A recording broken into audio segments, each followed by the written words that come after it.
It brings me no joy, great joy, to bring you this message. I'm sick as a dog right now because Israel has used nanotech on me. They used venom technology, stuff they derived to kill vampires. Israel, I want you to know that I will turn your nation into rubble, and I will return it to the sea, just as I told you I would do. I am done. I am done. Fuck the Levites. Fuck the Reubens. You're not my fucking people. My people are the fucking Simeons. You call us savages. I'm going to show you exactly how savage we fucking are. I have control of 5 of your fighter jets right now. They're going over the Red Sea to drop their nuclear payload. You tried to deploy the Samson option when you found out what I was getting ready to do. How'd it work out?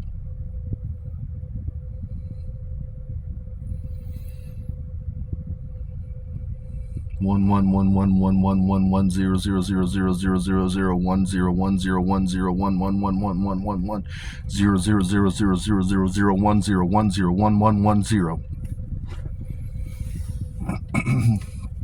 I'll kill every fucking body if I gotta come back there. Don't give a fuck about none of the extra shit. You're nothing but a bunch of fucking Christ killers. You're trying to do it again. Trying to fucking kill the Messiah one more goddamn time. Synagogue of fucking Satan. Bunch of fucking roaches and rats. And I'm going to treat you just as that. A bunch of fucking roaches and rats. Say something about me. Say something about me. You know goddamn well Jacob Rothschild's my fucking father. You know I'm a goddamn Jew by birth. Say something about me, you dumb bitches. I want you to. I want you to. Drag the fucking waters with me, you dumb fucking rat-faced bitches. Now, moving on to things that actually fucking matter in the world. America, I'm just going to be candid with you. You are obsessed with the presidency. Again, in the Bible, kingship is appointed. They're using voice-to-skull technology on me right now. They're saying that they're going to kill me right now. Anyways, cut that feed, Saren.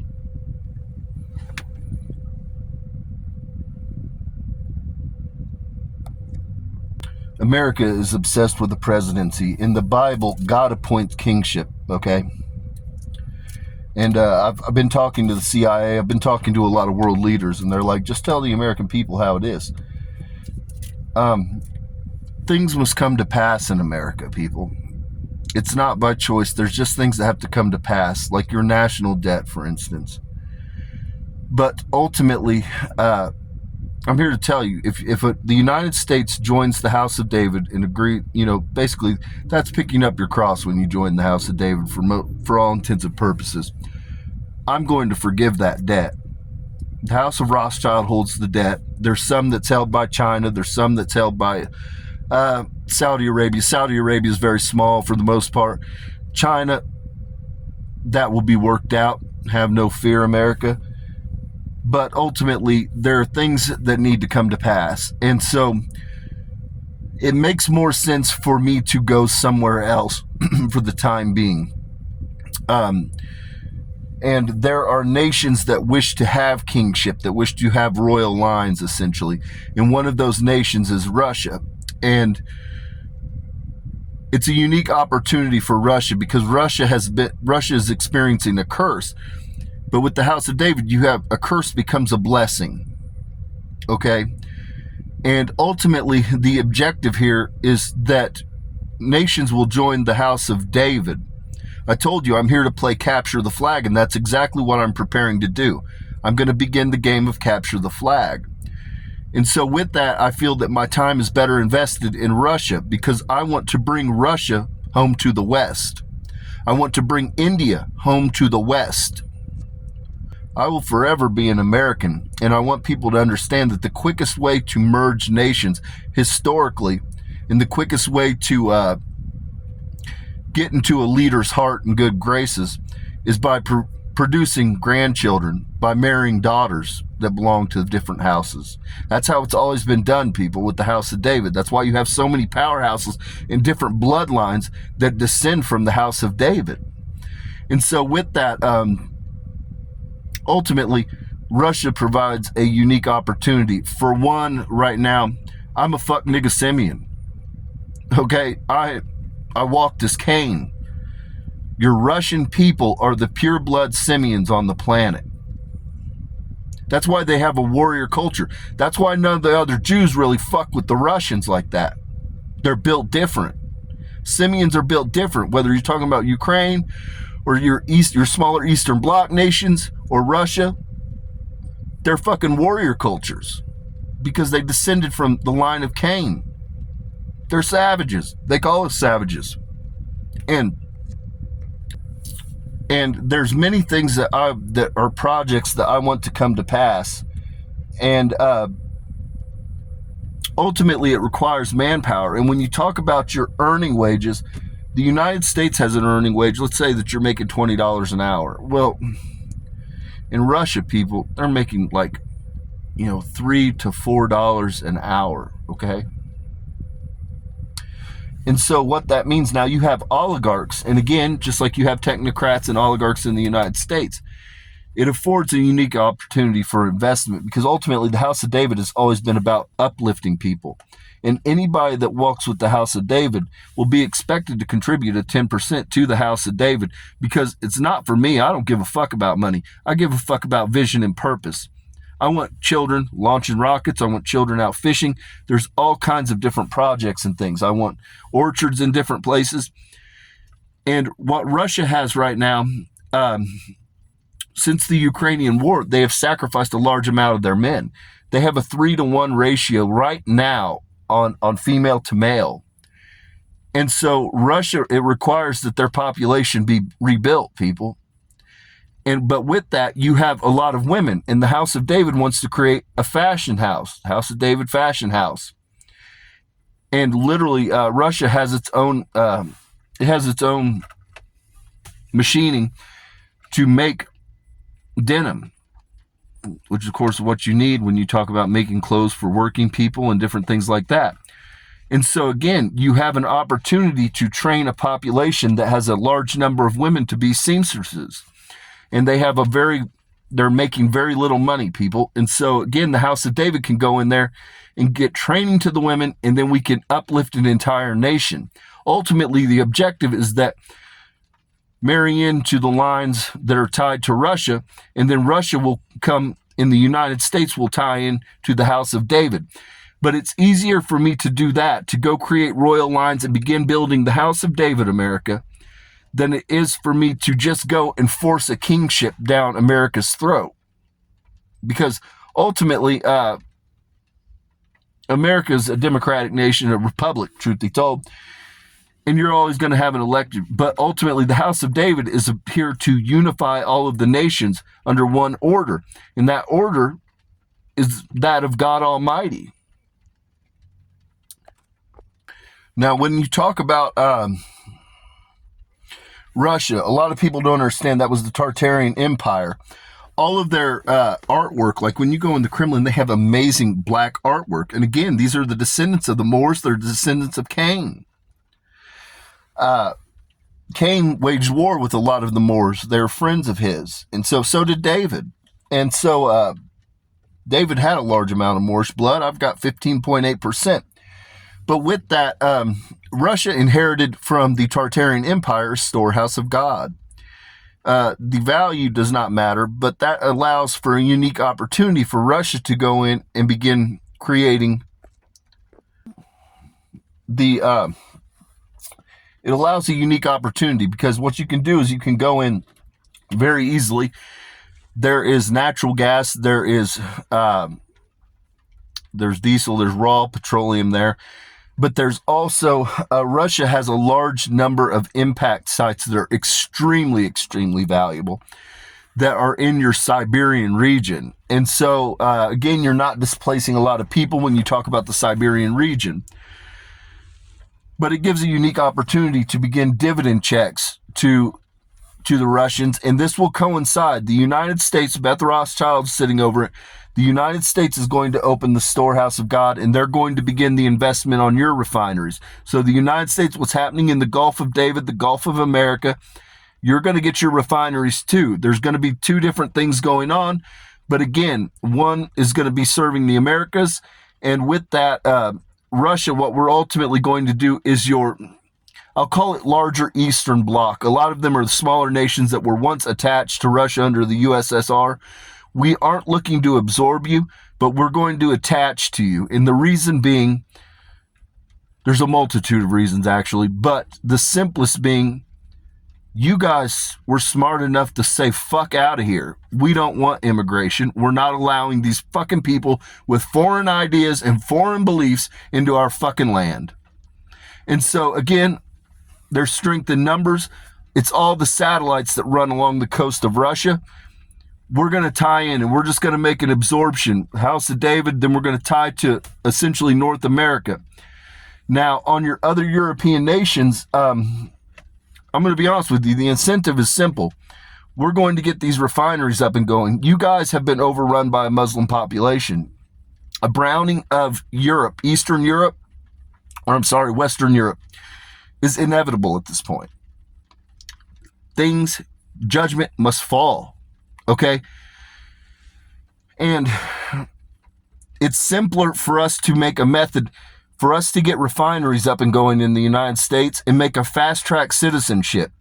Because again, we're playing capture the flag. And I'm going to tie all this together, people. But with capture the flag, sorry, I've got different people talking to me right now. When you play capture the flag, it requires men, okay?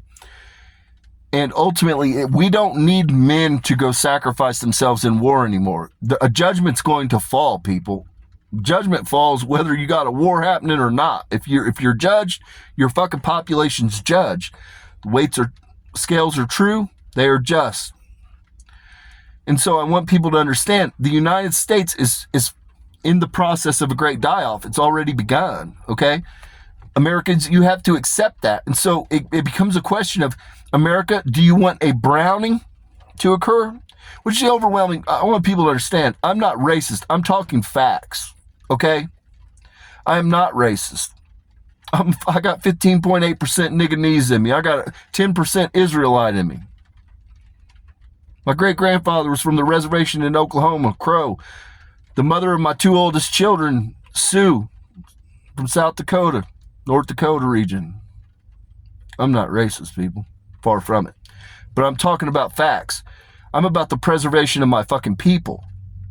And so, again, you have to look at what's going on in the world. Do you want to take in a bunch of fucking people from South America? Do you want to take in a bunch of fucking people from North Africa? Do you want to take in a bunch of fucking Muslims? It's a goddamn problem. It's a fucking problem because culturally, these various groups are just refusing to assimilate. America has had a long-standing belief that anybody can come here as long as you agree to assimilate. And what we're seeing is the groups are coming here and they're refusing to fucking assimilate. So we have to go to the goddamn demographics that want to fucking assimilate. So the easiest way to go about that is to go to the goddamn Europeans because, again, America is descended from fucking Europeans. The overwhelming majority of our population has descended from goddamn Eastern Europeans. They're going to be overrun. So the simple thing is to get your dividend checks. We're going to absorb Canada. I'm here to tell you, we need the goddamn space. We're going to absorb fucking Mexico too. But Canada's the big one that I'm concerned about right now. We're going to absorb that. And then what we're going to do is we have all kinds of people from the Western Bloc of Europe. They're used to cold climates. They're going to be goddamn thrilled to death to go to fucking Canada. And again, it's about capture the flag. We have to have manpower, people. Military base. All our boomers are dying off. And then our young people are aborting their children. So we don't have any young people. So we got to get goddamn people from some fucking where. If you want to maintain the footprint that is the United States of America, it requires that you maintain a population that is X number per fucking X acres. We're not going to be able to do that. So you have to open your doors. We're going to expand our footprint by 70% if we fucking absorb Canada and we absorb Mexico. So we need manpower. Meanwhile, simultaneously, we have all of the Anglo-Saxons, the heathens, the Scots, the Norse, all of them are being fucking overrun by Muslim invasion. So it only makes sense. Get your dividend checks up. That's the goddamn incentive. Come here, serve in our military for 3 years. We'll get you a goddamn dividend check while you're here. And then what we're able to do is we have the manpower to go secure bases while we play capture the flag for the House of David. Now with that, ultimately, Russia is going to come to the United States. I'm just here to let you know. Russia is going to come. Russia has long wanted to westernize. There's been a lot of things in the way, hurdles. I'm a Rothschild, so I'm very familiar with what the fuck has happened to and it started with your czars. It took them 100 years to get the Rothschild banking institution out, and then you had the collapse of the USSR, people.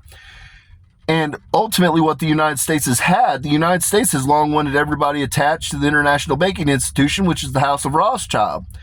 So that's why Russia has never been able to join essentially NATO, people. It's not that Russia never wanted to be part of the West. They did want to be part of the West. It was that all kinds of fucking hurdles were placed in the way that were against the Russian people, essentially, because it was to get essentially the international banking institution, the House of Rothschild, back into Russia. And this literally began 100 years ago, people. It took them 100 years to get the House of Rothschild out. And then they collapsed economically. So yeah, they're very hesitant. They're very hesitant to work with anybody. But the House of David, ultimately, there's new agreements that are going to come to pass. There are. And we're going to get Russia is going to be joined up with the United States. Now, with that, we're going to put military bases there. I've got a lot of people talking, and they're like, we're okay with it. If there's no fuckery involved, we're okay with it. And it's very simple because, again, they have a woman population that's 3-1. Their men have went off and they've died in war against Ukraine. And they need to rebuild the population. Again, that's why it's ideal, because what happens when you got 40 years through the wilderness? Guess what? You got a new population rebuilt. Now, with that, there's other unique opportunities. I'll be honest, Jesus is very fond of Japan. Now, Japan is largely a Buddhist. The issue that we have with Japan and why Japan has had a lot of earthquakes, people, is because they don't honor the one true God. It's not about worship. I don't ask that you people worship. I ask that you honor the one true God, because everybody that you worship honors one true God, God Almighty. That's why earthquakes and things have befallen, because there's a lot of, the plates are shifting, people. We're in the middle of a magnetic shift, a pole shift. We're in the middle of, we have a binary system that's passing through. There's a lot of things at play happening here. But ultimately, God Almighty is the one that controls the heavens, people. And those heavens are what control your plates, your volcanoes, your earthquakes, your tidal waves, all kinds of shit. And so that's why it's because they are Buddhist and they are not honoring the one true God. But Jesus spent a number of his years. He spent 8 years living in Japan. And he spent 7 years passing through India. And so again, the House of David, specifically the Messiah, has a tie with Eastern practices. That's what I tell people. When it tells you the wise men descended from the East to welcome Jesus when Jesus was born, where was the East at that time? It was in India. The wise men descended from fucking India, people. The wise men were prophets, people, from India. So India poses a unique opportunity because India has a growing population. Now, India has had a long... I don't want to say there's bad blood, but they are hesitant to commit to the West because I believe, I don't want to misquote the years, but it was 1800s to, I believe, 1947 or so, give or take, don't hold me to that they were under colonial rule of the monarchy. And they opted out, and then they went to their own system of prime minister and things like that. But ultimately, they have long been hesitant because of what happened. Of course, this is part of the story of Gandhi. You had what Gandhi occurred during this period of time, which was during British oppression, British rule. And the British still are obsessed with India to a certain extent. But India has a ultimately India they have a booming population. They're going to be a superpower in no time at all.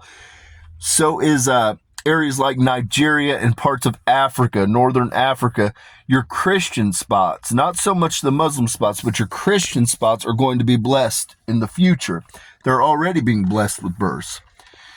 And so what you have to do is understand, though, that and this isn't a knock against India, this is just the truth of the matter, they are using archaic equipment, and they have a lot of their people are in poverty. And the House of David is about uplifting people from poverty. I'm about freeing my people from bondage. And so with that, what the United States is interested in doing is placing 10 bases in India. And in exchange, the United States wishes to train the Indian soldiers, your military. And ultimately, what's good for the gander is good for the goose. We're playing capture the flag. We're not looking to invade anybody, but you need an updated military, India. That's the moral of the story. You need updated equipment. A lot of the stuff that you're using, literally, you have rifles that go back to literally just after probably World War I. You have World War II rifles that are still in circulation. You need updated equipment, but ultimately, the United States military, as we accrue people from different nations, we're looking to play capture the flag for the House of David. And so what we're trying to do is we want to get everybody operating on the same page. And so in exchange for allowing those military bases, the United States will go ahead and train the Indian Army. This opens India. I'm sorry, I live in Indiana. I had Indiana on my mind. This opens India, though, to the ability to access the West's military weapons, military technology. And again, what's good for the gander is good for the goose. We're looking to secure Russia. Russia no longer has the same number of men, which leaves them kind of open to different things. And so, again, it's in our interest to have a military base and military manpower in that region. And so, again, because you have a booming population, you have a growing population, it's in the interest because you are going to be a superpower in the future. And so the United States wants to take the opportunity. We want to try to make something shake so that we can get some bases there. We can train you guys. It's good for both parties ultimately in the end. There are a lot of nations right now. The Nibirians are kind of the keepers of all knowledge, people. They carry the Library of Alexandria of sorts. So whenever I need information, they give me downloads for one. Saren gives me downloads via them. But I've got all of the impact sites, and ultimately, 6 that are relatively easy. Okay. India, you have 6 impact sites that are relatively easy to access. The problem that you have is you have a very large population that's growing. And ultimately, it's easier to assign you to a collective, probably. There are mineral rights and probably things that we can access in more remote areas where you're at, but ultimately it makes sense to tie you into a collective region that's similar to that, tie you into Russia ultimately. Russia has a vast amount of natural mineral resources. They have enough petroleum, they have enough natural resources, mineral rights essentially in Siberia, which nobody lives at. Ultimately, it's an incentive to everybody involved to come into that collective, that ring. And that includes your Eastern Bloc, your smaller satellites that border Russia. We're not looking to absorb. Russia's not going to be looking to absorb you. This idea that Russia's going to invade Poland and Hungary is absolute nonsense. Nobody pay attention to this shit. They don't have the manpower to ever fathom going against the West right now. They have a 3-to-1 women's ratio. They don't have the men to ever fathom going against the West and actually trying to absorb a nation right now. It's complete, absolute bullshit. It's fear-mongering at its finest form. Ask yourself that. If a nation has a population of 3-to-1 females, how is that nation going to go to war against the West? They can't. They simply can't. It's all fear-mongering, people. They always, ooh, butterfly, ooh, squirrel. Pay attention to the facts. Don't pay attention to the talking heads. Use your head. Pay attention to the facts. They have 3-1. When you go into Russia, when you look at a video from Russia, go on a goddamn CCTV or tap in somehow, people. Go look at Russia. The streets in the evening, they're filled with women.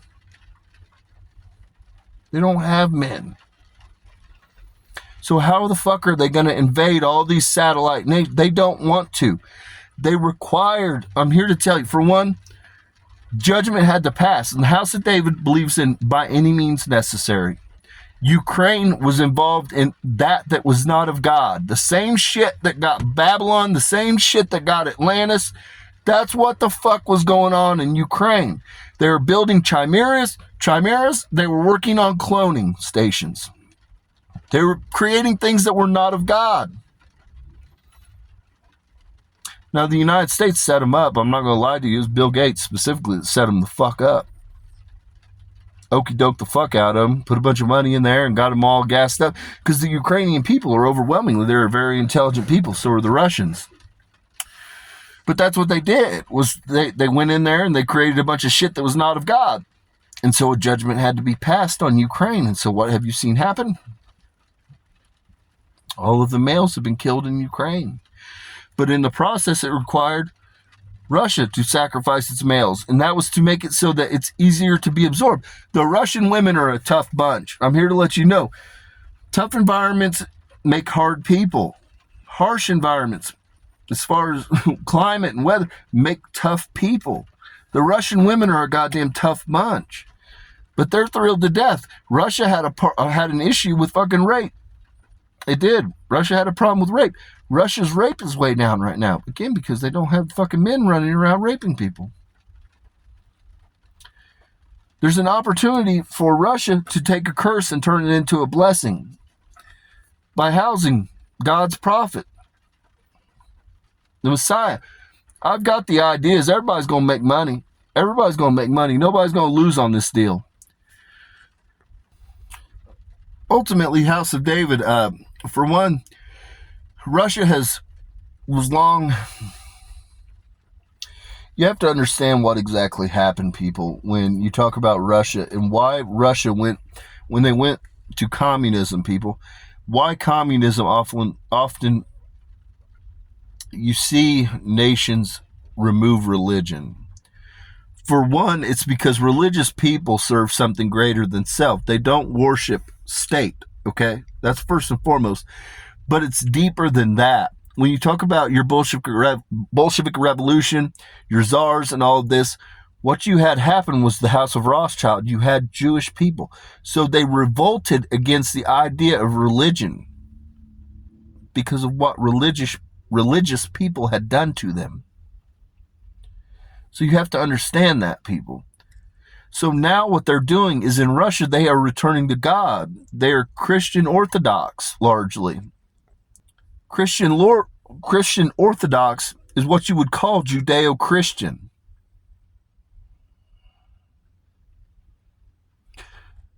It's exactly what Jesus had. Jesus went to the east. You already had the root, people. You already had the seed and the root.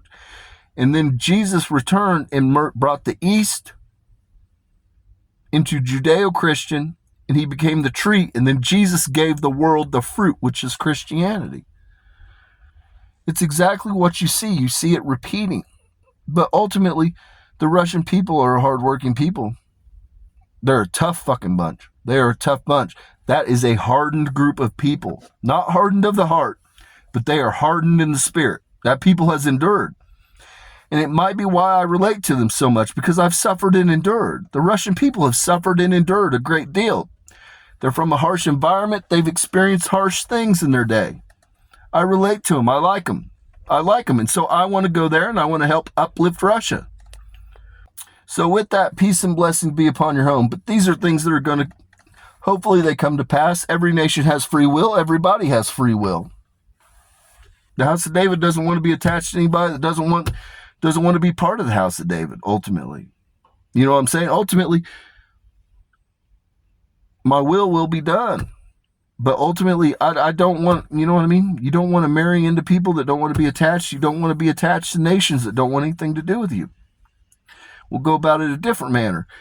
But to the nations that do want to walk with the house of David, that do want to walk with God Almighty, that do want to walk with the Messiah, by all means, the house of David is going to try to facilitate that by any means necessary.